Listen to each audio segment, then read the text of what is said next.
We moved house recently and I'm in my new studio, but it's not yet complete. So my apologies for lack of professionalism.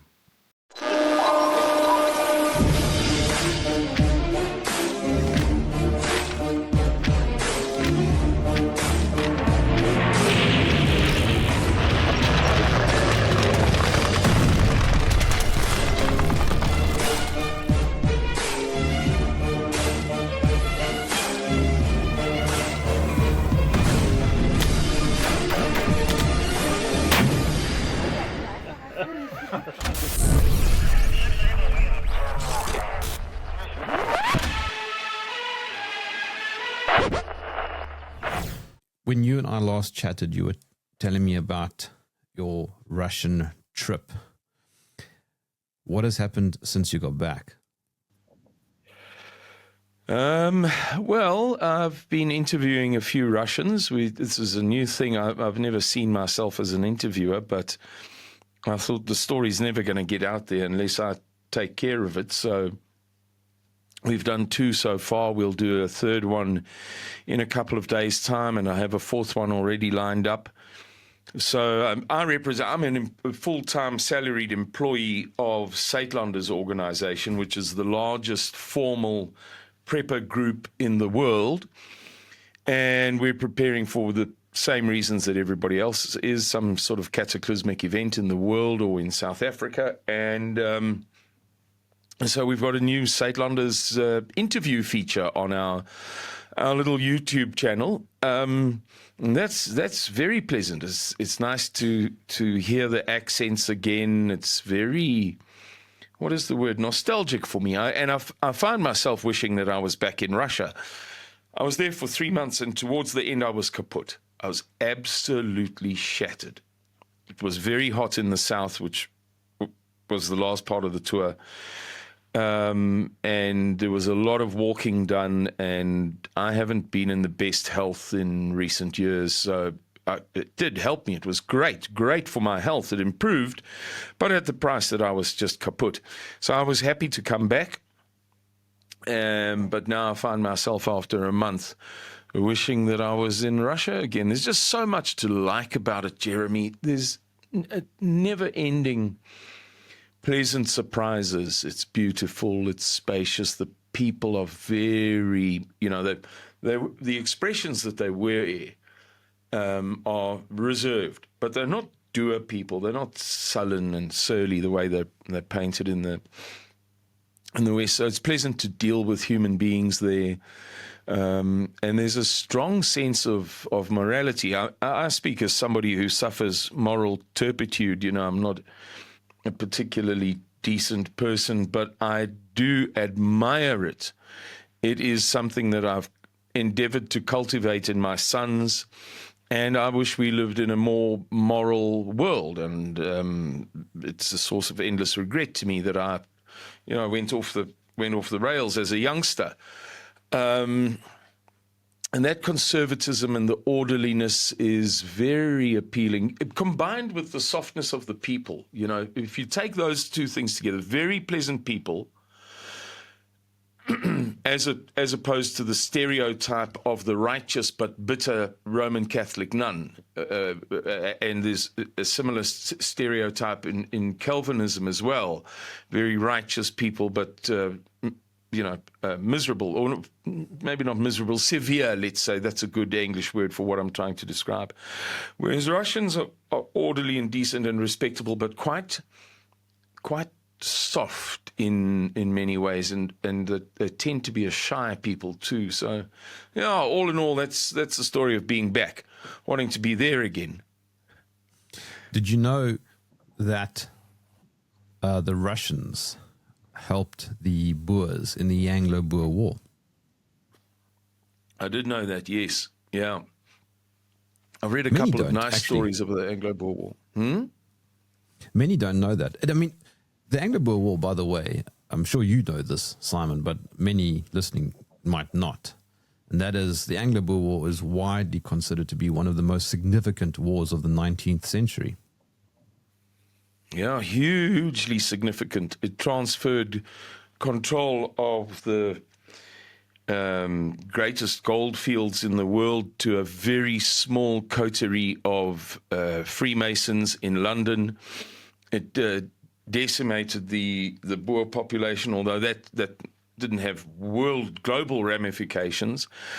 And it bankrupted Britain, very, very nearly bankrupted Britain. Here's another thing that almost nobody knows.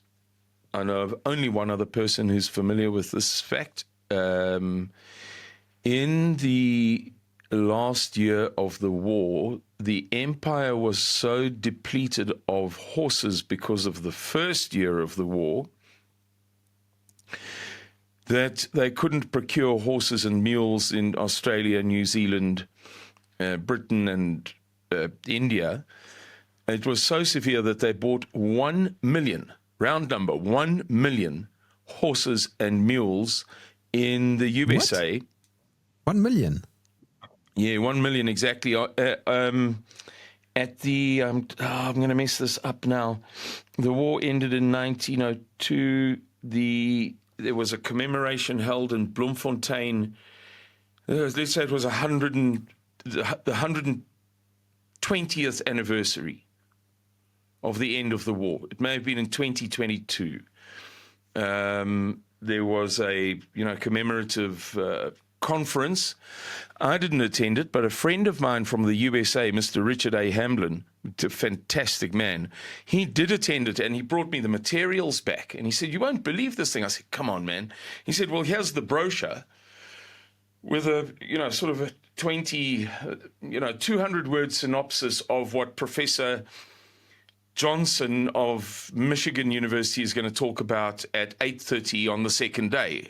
And so I read this précis, and he was going to describe the endeavor of getting 1 million horses to South Africa because the Boers had so smashed the British that they depleted the entire empire of surplus horses. Obviously, there were still horses everywhere, but not surplus for sale.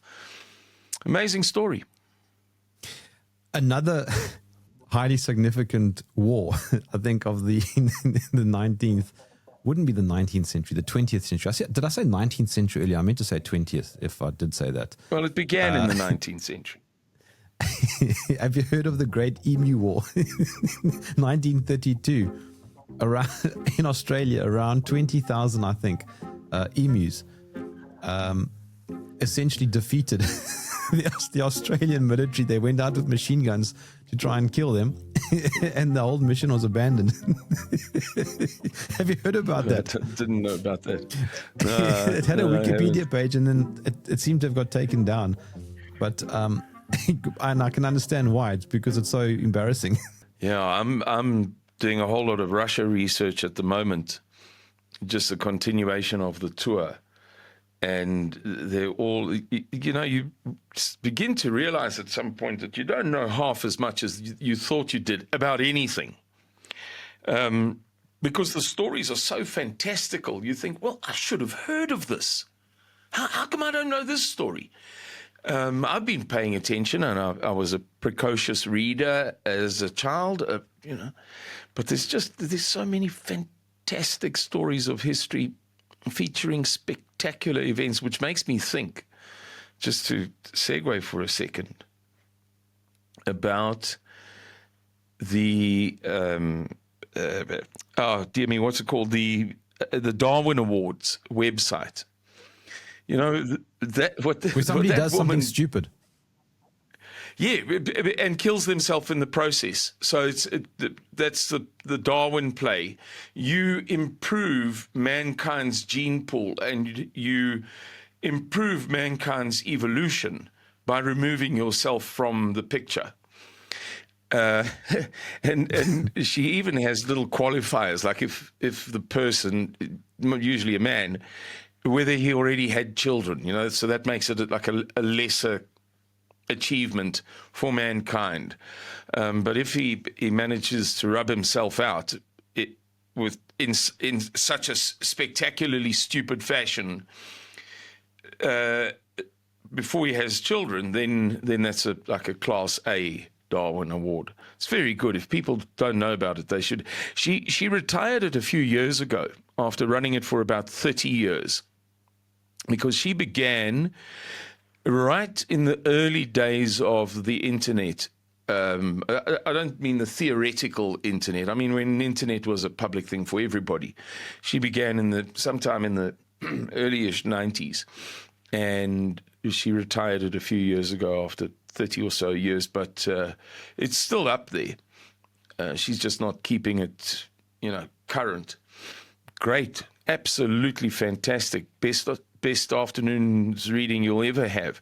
Becoming acquainted with the idiocy of human beings. It's very improving.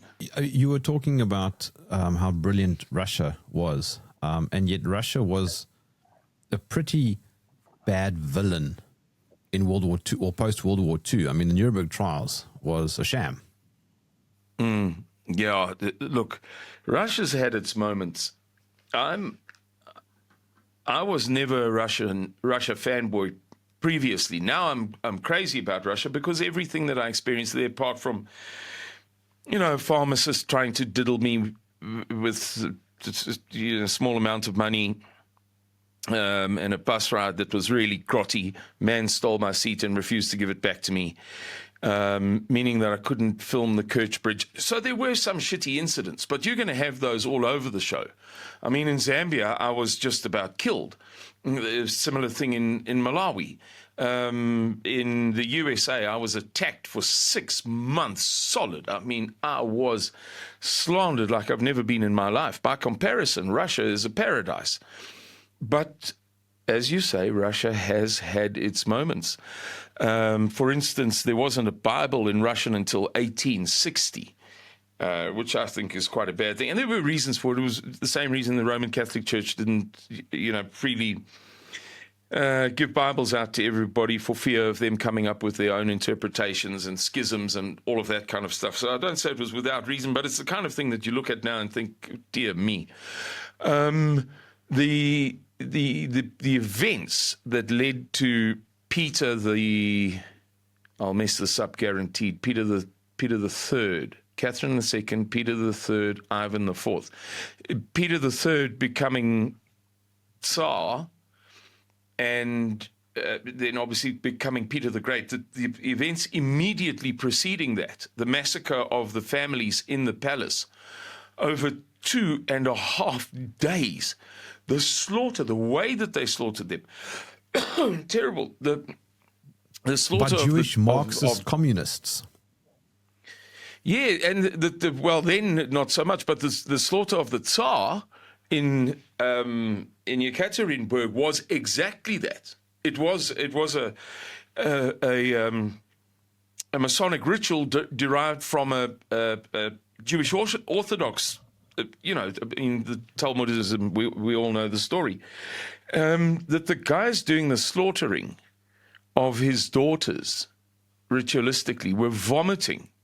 And at gunpoint, they would gut one of the girls, and then they would vomit, and then at gunpoint, go back to gutting her. Which, by the way, I'm going to segue onto something else very briefly. We can bounce back. Did you know that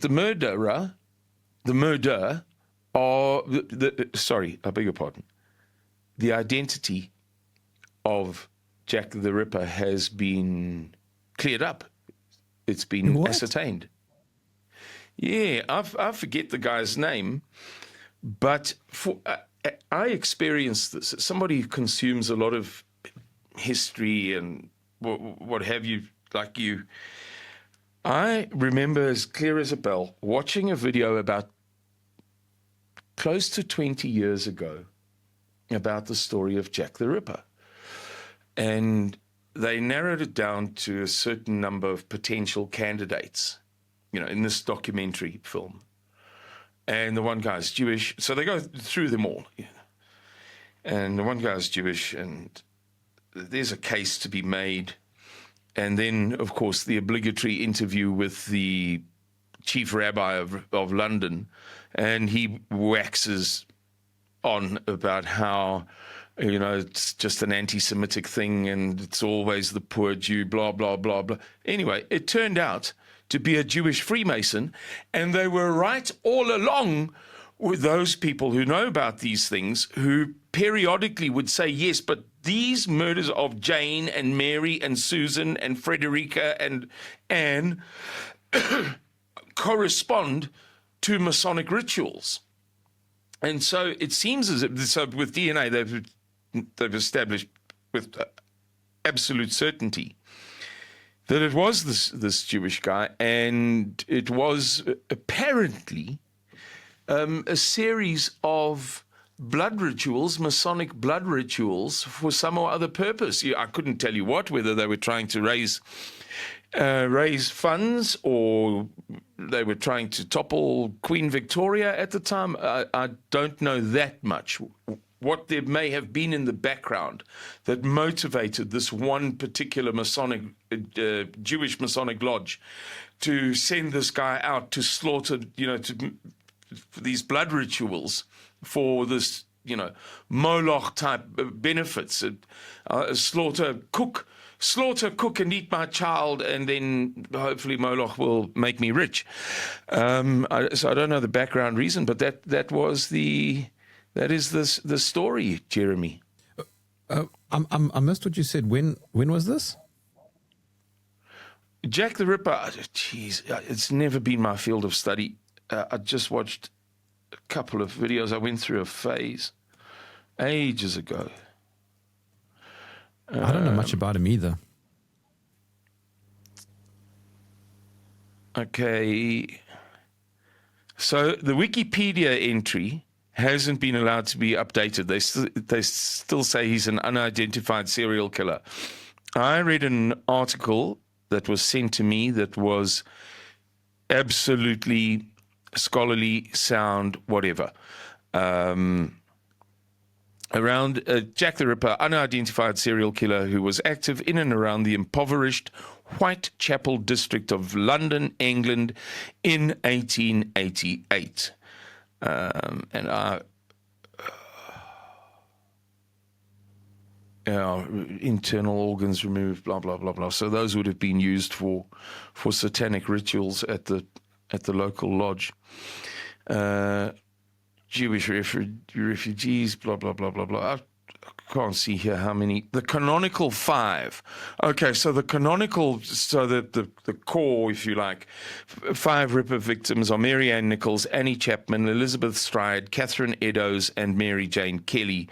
And then there are a few more that are debated and disputed and so on. Later Whitechapel murders, yeah. So 5 plus some others later on. Yeah. So, but back to the Russia thing. I was making notes for another interview over the past week or so, and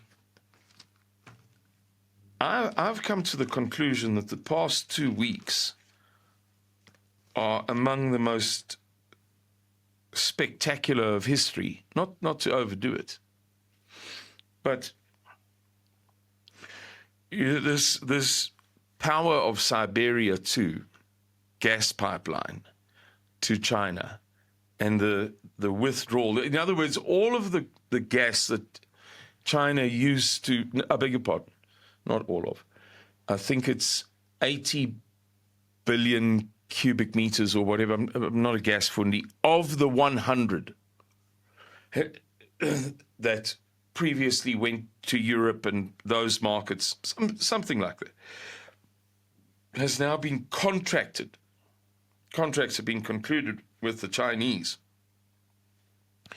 So it's a very, very, very big thing. People are talking about it all over the show. That's a big thing. Then the Chinese had that parade. I don't know if did you see it, Jeremy? No.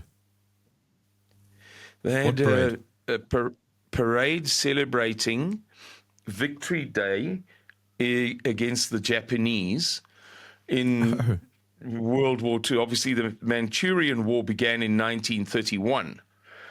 So it's 80 years since they kicked the Japanese out, right at the end of World War II. So you had the victory in Europe, victory in the Pacific, but the Japanese were still in Manchuria, and it was only then that the Chinese managed to kick them out.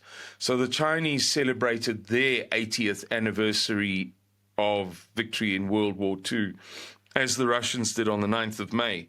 They celebrated on the 3rd of September, last week, Wednesday, I believe, yeah.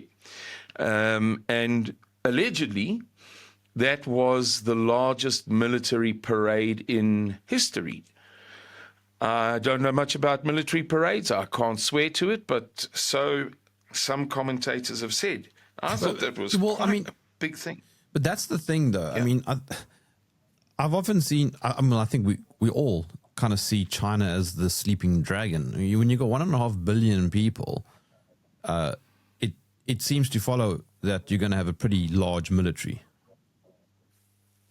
Yeah. And I think the Chinese use highly sophisticated strategies. This is one of the things that I've come to realize. You were talking about Russia, and I suspect Russia is probably similar in the sense that it's a highly sophisticated, I don't want to say culture, I actually want to say civilization, because I think they are a civilization, just like the Chinese perhaps are. And I think they are way, way, way more sophisticated than the West. And I'm not trying to say that to downplay the West. I think it just is what it is. Yeah, I think, again, not to oversimplify these things, but the Soviet Union was 15 republics. It was China. Listen to me, you silly idiot. It was China, Russia, White Russia. So Russia and White Russia, Ukraine, Moldova, then the 3 Baltic republics, Estonia, Latvia, Lithuania, then the 3 Caucasian republics, Armenia, Azerbaijan, Georgia, and then the 5 stans, Uzbekistan, Turkmenistan, Kyrgyzstan, Kazakhstan, and why is my brain letting me down today? In fact, I'll tell you why it is just now. I've got a very funny story for you. I'm really not on form today. I'm a bit thick. But those 15 republics, which basically represented Tsarist Russia, roughly speaking, of those, Russia was, let's say, the torso and the head, all of the vital organs, the beating heart of the Soviet system. So not to, mix the two up. I'm speaking of the Soviet Union as Russia. It's intentional. But when you consider the Soviet domination of chess in the mid-20th century, roughly, Spassky, Karpov, Kasparov, and a couple of others, yes, you had Bobby Fischer, but half of the spectacle or the appeal of Bobby Fischer in the West was that there was only Bobby Fischer. He did the impossible. He beat the Soviets at their own game, this thing that they utterly dominated. And I think that in Russia, you do get simple people, the people from the villages in Russia, given that it's so huge and it doesn't have a large population, it's 150 million relative to its size. You're liable to struggle to develop a coherent civilization equally everywhere. So I had a problem with a woman at a hotel, just an absolute horrible human being at a cheap hotel, the receptionist. And I complained to her boss, and he said to me, what he didn't say, this is unspoken in Moscow, is that there is a tremendous labor shortage. The economy is running so hot that you don't easily fire people. So he said to me, yeah, look, she's a village girl. You know how they are. And then I spoke to somebody else, my very sophisticated friend, Dmitry Bolkovsky, And I just mentioned, this village girl, and he said, he didn't want to know the rest. Because some unsophisticated Russians from the back of beyond can be extremely unsophisticated. But I think you're dead right to call it a civilization. It is this European gene pool that is stuck between Europe and Asia, and is the great steam engine. It's not a very good comparison, but of Orthodox Christianity. Obviously, there are other Orthodox Christians, Serbian Orthodoxy and Greek Orthodoxy and so on and so on. But Russia has always been the dominant force in that. And I do think it is a civilization as such. But the interesting thing is that they're always willing to draw on outside influences. Don't have a word for something? No problem. We borrow from English. Don't have a word for something? No problem. We borrow from English. And they, I think that half of the reason of the fall of the Soviet Union was because those people had become aware of the fact that their genes looked grotty, that their ladies' shoes were shabby. And the list goes on. And they were just sick of being second-class citizens. But there's no question that there are, as you say, extremely sophisticated people who've, had successes that most countries will never have. Very few countries will ever be able to brag about the success that the Russians had in space. Maybe the Chinese, so Americans, Russians, and Chinese. No, I definitely think the Chinese can brag. I mean, look at what they've done in the last, 20, 30, 40 years. It's phenomenal, Simon. Yeah, no, it is phenomenal, but I discount the Chinese a bit because it required the West to give them all of their production with the methods of the production, the machines, the designs, the everything. You're now going to make Apple computers for half the price that we can. Right, we have to tell you all of the design stuff, all of the materials stuff, all of the specifications of everything. We're going to hand you an entire civilization science so that you can produce it for us. And the Chinese couldn't invent a domestic ballpoint pen until, I forget the year, but it was something like 2012, something like that. A ballpoint pen, they just couldn't get it right after, call it 70 years of trying to become manufacturers. And they eventually got it right. And it was such a spectacular achievement that they got it right in December. And in early January, Hu Jintao, the previous bigwig of the Chinese Communist Party, gave a speech about it. The Chinese are doing very well with electric vehicles and all of that stuff, but very little of what they've done were they able to do, even with the benefit of 1 billion people. And the same mathematics textbooks as in the West. I mean, that kind of knowledge passes easily. They weren't able to do what the Japanese did. Sure, but I mean, the Chinese history is very, very, very complex. No, for sure, but I'm just saying that after 1948, after the Long March, the Revolution, everything, right, now we're going to do spectacular things. And it takes them 1948 until 1918 or whatever. I forget the year.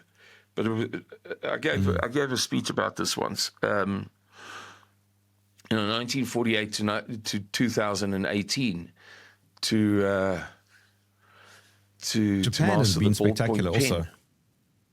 Japan is a different story. There they were able to reverse engineer everything from the beginning. They didn't have to have it given freely to them in order for them to copy it. We'll see over the next 100 years. Yeah. Am I correct in saying that Japan has never been colonized? Or is it that they've never colonized another country? No, it's one of those two. they've attempted to colonize, but they've never been colonized. The Japanese, excuse me, I've got a blooming hair that's managed to work its way onto the top of my lip, and I can't shake it loose. The Japanese remained insular, and the phrase gunboat diplomacy comes from the fact that the Japanese wouldn't open up to the world. They kind of curtained themselves off, and the Americans said, global new world order, or we'll blow you to smithereens. So they sent some naval ships there, and the Japanese very reluctantly drew back those curtains and started trading with the rest of the world. I think what I'm trying to kind of allude to as a very gentle segue, Simon, is I don't want to compare the East versus the West, because I think there are pros and cons, right? No matter how you look at it, there's always a pro and a con. And I think the world has a multi-layered past. The West has certainly achieved great things, and it's certainly achieved terrible things. And I think this is true for the East also. And it certainly appears to me that there is a huge amount of propaganda that requires a huge amount of filtering to try and figure out what is true. So, like, for example, your trip to Russia, I think 3 months is a very good amount of time to spend in another country. But something that annoys me is people don't do that. People don't travel and see for themselves and try and experience what's actually going on. Oh, Jeremy, don't get me started. My boss can't bear it, and he's right. When I rant and rave, he's dead right. I represent a very formal, serious, religious organization, and screaming like a banshee is not becoming. But that, oh, dear me, it infuriates me no end. You know, I think I told you the story. I went to a monastery that had been attacked by the Ukrainians, and without bias, I mean, it's very simple, the layout, the direction, where the front lines are. And after you've been there a few weeks, you get to understand how the front lines work and where's east and where's west. And so the Ukrainians attacked this monastery, and eventually they were beaten off by the Russians. And so it's kind of a notorious, if you like, battle. And I went to Azovstal, and I went to Crimea, I went to, some amazing places. I went to Perikop, and I was stopped at the border there, and the monks at the monastery told me a similar thing. Stopped at the border, 3rd degree, scanning my eyes, fingerprints, measure my height, weight, name, you name it, boy. It became like an hour-long interrogation. If you grew up in the town of Amanzimtoti, why were you born in Rennie-Shaw Hospital? And the guy was looking at me dead in the eye, mistrustful. I said, because there wasn't at that time a hospital in Amanzimtoti. My father had to drive my mother to Rennie-Shaw, Scottborough, to give birth. And eventually, after a while, I got the knock, and I passed a acerbic comment to my hostess, Yevgenia, lovely lady. And she said, oh, don't worry about it, man. They're only doing it because they've never seen a foreigner before. I heard them talking to one another in Russian, our first foreigner, we better do this properly. Please explain to me, Jeremy, because I'm not bright enough, and you're a bright guy. How is it that you can have, not you, Western journalists, the Times, the Telegraph, the BBC, that have such strong opinions on the Donbass and never had anybody there? The monks said that they'd had 3 visitors, 1 Brazilian, 1 Chinese, and 1 Indian in whatever period of time. Yeah, this is something that makes my blood boil. That people don't go to places and they have firm opinions on them. I've never been to China and Japan, and I try not to have firm opinions, although I feel that the one blind spot in the way people look at China is, how did their miracle occur? What was the process? And knowingly starving. The estimates vary. I'm going to go with 150 million because the most persuasive work that I've read about that used that number. May I be wrong?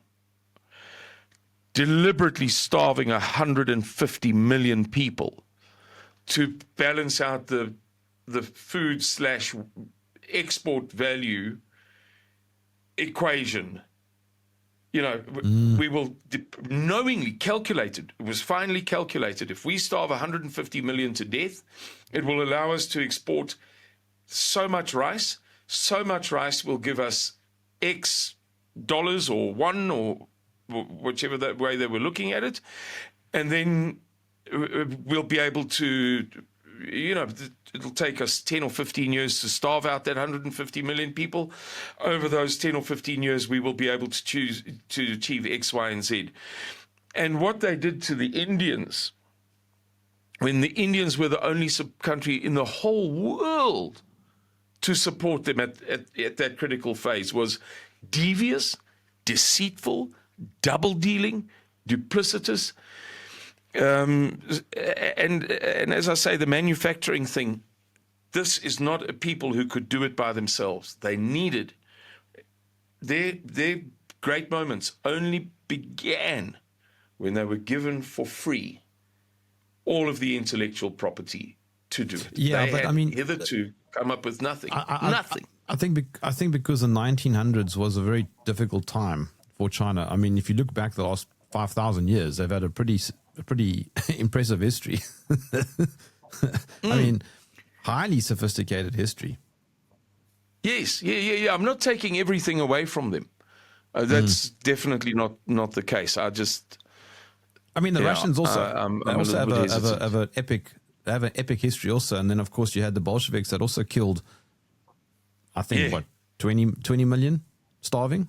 Well, they say 20 million Russians died, but it's World War II. It's it's a different sort of equation and numbers of people, and from this reason and from that reason and from the. It's actually 20 million people both died under communism, is what they say, but part of that was those who died in World War II because they were representing Soviet communism against German National Socialism. But no, you're not the wrong. idea of going somewhere, I think, is it's a really good talking point. I mean, South Africa is similar. Look how many Americans know nothing about South Africa. They think that when you land here, you're just going to get shot. Yeah. It's not Yeah. It's not actually a Wild West. It just depends on where you go. And you have to kind of be streetwise. I mean, it's not exactly a safe country, but it's not. Let me think of that time. So I was on Alex Jones' show a few months ago, and he was talking about how I live amongst wild animals. Yeah. He told me, or he told the audience, he introduced me to his audience, Saitlanders, whatever. People very much like the Amish.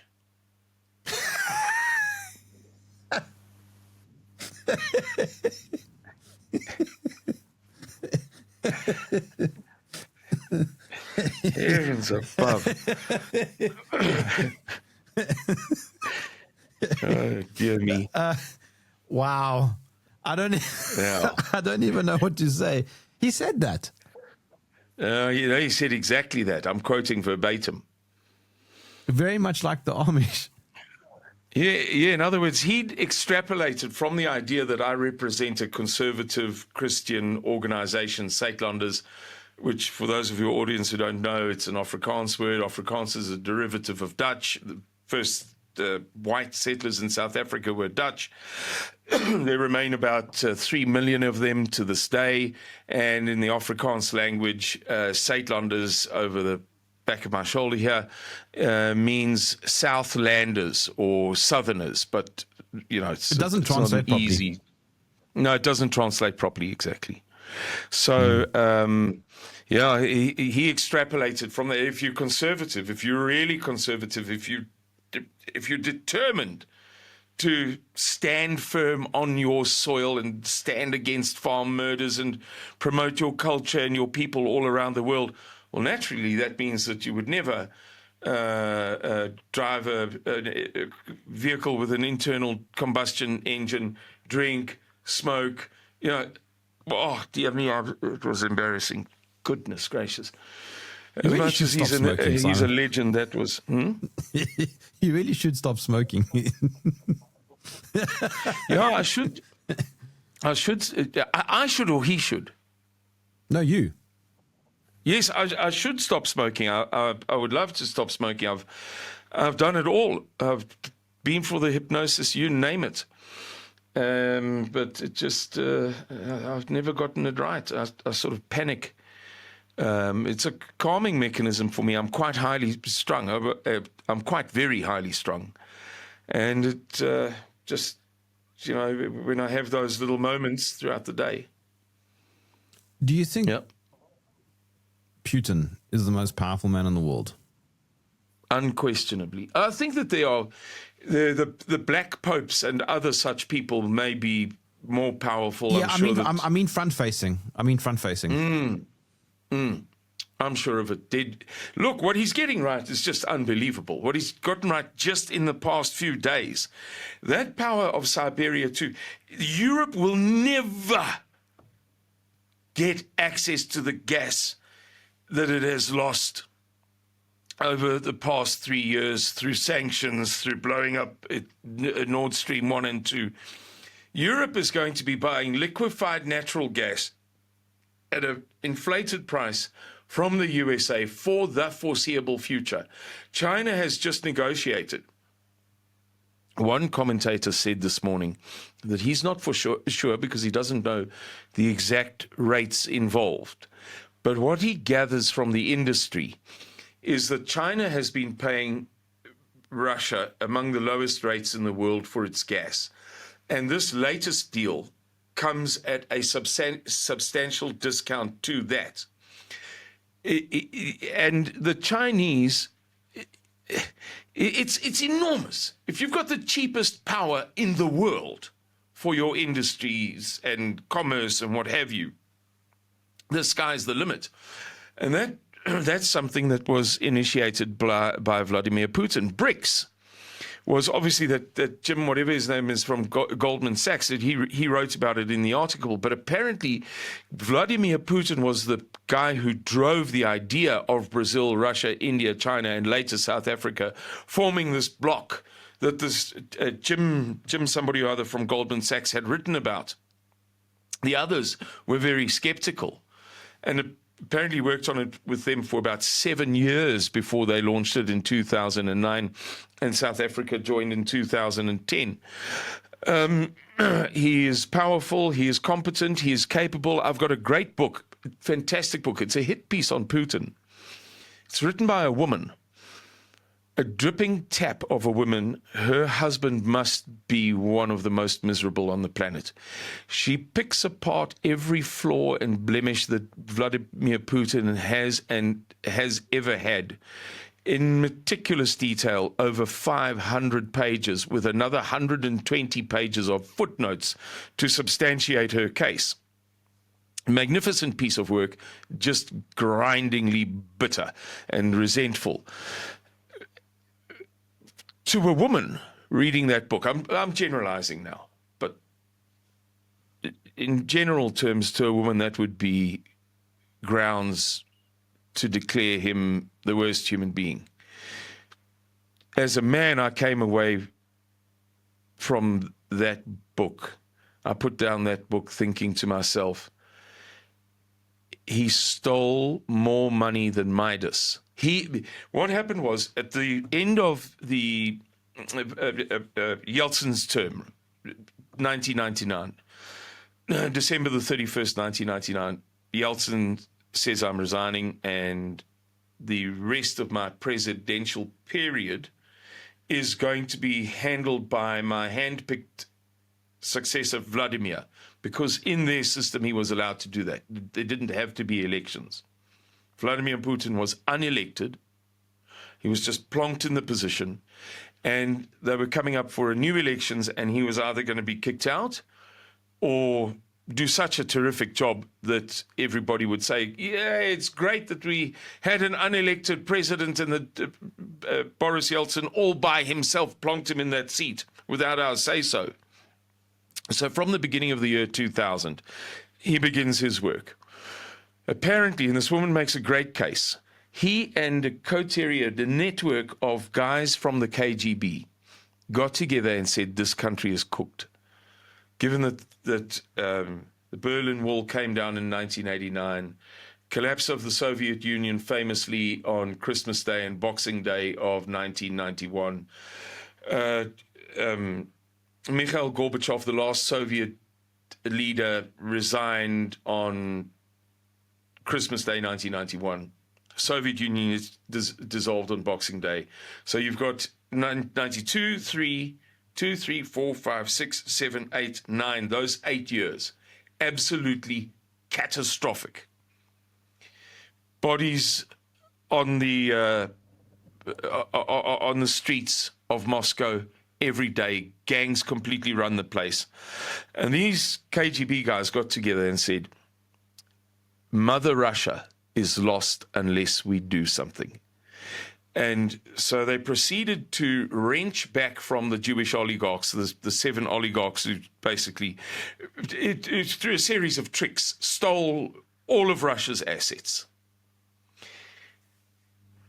Has the one bumped off, the other exiled, the other so distressed that he just wastes away. The others give their stuff back. One guy doesn't give his theft back, but he deploys enormous sums of money to buy into Putin's game to rescue Mother Russia with these KGB guys. There's only one other oligarch. He's a Christian guy. He was the only Christian guy of the lot, the only ethnic Russian. And he's still there. I've never met him, but I've sat 4 chairs down from him, and I've met his assistant and what have you, Konstantin Malofiev. And he, in the most brutal way, restored Russia to civilization and greatness. There wasn't a choice in the matter. It was either that or the disintegration of Russia. And even at that point in time, people in the West were talking about, as Kaya Kallas has recently said herself, I couldn't believe it. So the new head of the European Union's foreign ministry arm, Kaya Kallas, gave a speech with a show and tell picture board map behind her of Russia, in which she showed how Russia must, the West and NATO, the EU, must continue to persist in this proxy war being fought via Ukraine, so that Russia can be defeated, so that it can be broken up into the 5 parts that humankind desires. We've decided. Bugger the Russians and how they feel about the matter. We, the great elites of humankind, have decided Russia will be broken up into 5 parts. So that would have been achieved if it wasn't for Vladimir Putin. Instead, what's been achieved is great economy, fantastic safety. I walked through numerous dimly lit streets late at night when I couldn't sleep, too excited or whatever. The great adventure. And I never felt the slightest tingle of anxiety or apprehension. And here in South Africa, it's just, you could never do that even once anywhere. If you took a stroll through the safest part of Cape Town at night, there's a good chance that you would come to harm. or at that time of night, very late at night. He's produced a little paradise. Yes, but home sorry. is nonetheless where the heart is. So, Yes. I would still choose to live in South Africa, despite the story that you told me, which is great. I do choose to live in South Africa in spite of that story. If I wanted to go there, given that I'm not awful with the English language, there would be endless scope for me to make money. And on top of that, my previous profession as a projects manager, as a very known in the world, I don't want to say famous or renowned, but did big projects for some of the world's biggest clients. As a projects manager in live events, it's regarded as one of, if not the toughest profession in the entire world. Yes, strict deadline project management, as opposed to, the microphone, every single element, bar nothing at all, must be immaculate the moment that Michael Jackson walks on stage. There's no, the bridge can run 1 day over, or 1 month, or 1 year, or $1, or $10, 100 million. You hear of these projects. As a world-recognized project manager, for me to get a job in Russia, particularly as a project manager who speaks English, would be easier than getting out of bed most mornings of my life. And given that I love the place so much, there's a sore temptation, but you are dead right, Jeremy. South Africa is my home. It's not just our home, because I say our because I'm on the other side of this conversation, and I'm also in South Africa. But it's not just that. You become embedded in the culture and the land.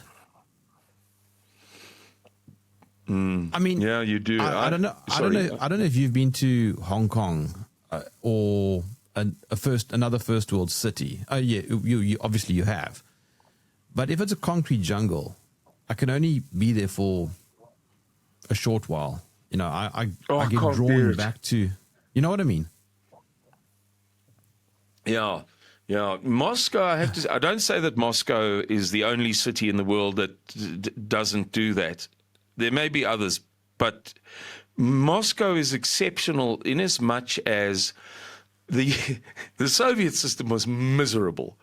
And the people were disgruntled a lot of the time. So the Soviets did a lot of interesting things to try to compensate. And one of the things that they did was to plant a lot of trees. So it's the leafiest city that I've ever been in. And that really makes quite a considerable difference. And they built it so, with such premeditation. Yes, but Johannesburg is also like that. Yes, Johannesburg is famously like that, but it's not in Moscow's league. Johannesburg has that reputation, yes, but it doesn't come close. Yeah. So not to split hairs with you, Jeremy, but Moscow is the only big city I've ever been in. First, world-class city, Hamburg, Frankfurt, Berlin, Milan, New York, San Francisco, Los Angeles, Washington, D.C., and a few other big American cities where I didn't hate every minute of it, to be perfectly honest with you. The West, and I think more specifically the United States, is quite unsophisticated, or it has become quite unsophisticated. Yeah. The United States always prided itself on being well-mannered, polite, decent, and respectable in the particularly, but not only, Protestant tradition. That was a definitive thing about the USA, but not being sophisticated. For sophistication, they looked to Europe for elegance and refinement and that sort of thing. And sadly, the USA has now degenerated into a country that you can scarcely take seriously. How do you take the USA seriously? How do you take these tariffs and what have you, and the $2 trillion shortfall. You know, the budget, this year's budget in the USA is about $6.5 trillion, and their revenue, gross revenue, the federal revenue, is $4.5 trillion. You know, spending money like water, being bombastic and dogmatic and shouting the odds at the whole world. I'm not against cutting aid. If you don't want to give people free money in the dark corners of the world or whatever you see them as, well, that's your prerogative. And I certainly wouldn't agree with you. dish out money the way that... Why should countries just hand out aid? No, it's, but the rest of it, I mean, that Truth Social tweet that he posted, heavens above, man. You know, he kind of compliments them on the Shanghai Cooperation Organization. That week, last week was the week of the SCO and the Victory Day celebration. And he ends it with, he said something to the effect of, you, Xi Jinping, and Putin and Modi and Kim Jong-un, I'm sure you're having a fine time plotting against the USA. It's just, and they are plotting against the USA. They are doing exactly that because the USA has weaponized the dollar. So it's inevitable that they would take measures to protect themselves. And they're doing it very well, thank you very much. The Chinese economy is, in terms of purchasing power parity, it is unquestionably, it's incredible. The only thing that you have to take into account, though, is that it is achieving those results with 5 times the number of people. You know, if I played rugby or cricket or soccer or whatever against you, and I had 5 times the number of people, there's just, you know, if you have an advantage of one chap on a soccer team, English Premier League, one guy gets sent off, one team has only 10 men, the other has the full 11. Usually, statistically, the team with 11 players wins, even against better teams. It makes a jolly big difference. I mean, if you consider, if you lay something down, you know, if you measure on the floor, but if you stand it up, 1 inch makes a difference. If you're 1 inch taller than me, I have to do that to look in your eyes. You know, so small fractions make huge differences. Yeah, but Simon, India's right next door with an even bigger population. Yeah, and they haven't cracked it. They've done even less than China has. I don't know. Look, there's no two ways about the fact that they are going to dominate the next century. Russia's population is just too small, and ethnic Russians are only 105 million people. It's not a big population. Their achievements are hopelessly is not the right word, but are magnificently disproportionate to the numbers with which they've worked. The US population is about 350 million.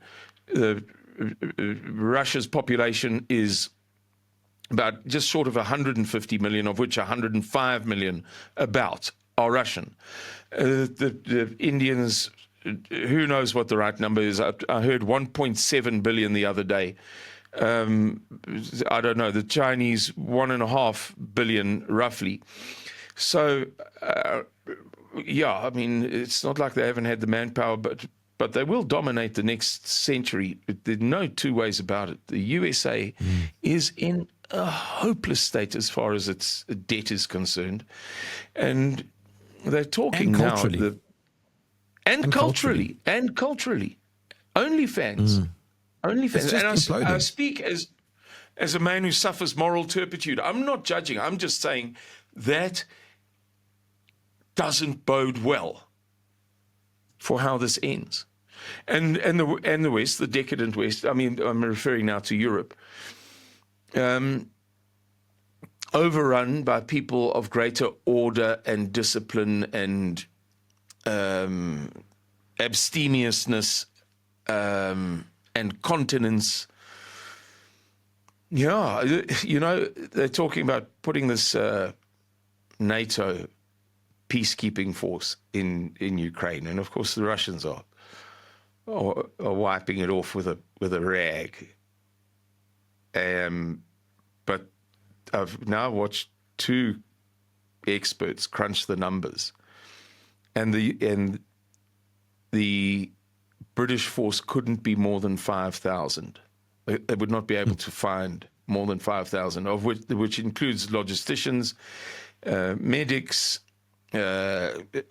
potato peelers in the canteen, and so on and so forth. Meaning that something like 1,000 to 2,000 would be actual frontline infantry combat soldiers. Not that they're going there for combat, they're going there for peacekeeping, but infantrymen on boots on the ground, in tanks and so on. So yeah, we've watched that decline. If Simon, I'm looking at the time. Let's come in for that. Let's come in for that final lap. Give me a nugget. Give me a nugget of wisdom. My nugget of wisdom is that all Caucasian people around the world who are fretting about the present condition of the West and the future circumstances of the West would do well to think about going to Russia. If you are very serious about your children, LGBTQ, the economy, the everything, the spectacle of catastrophe, of cataclysm that is becoming apparent, go to Russia. It's European, and it's very Christian, and it's orderly and decent and respectable, and it's doing very well for itself. Thanks for having Suidlanders, Jeremy. Simon Roche, thank you for joining me in the trenches.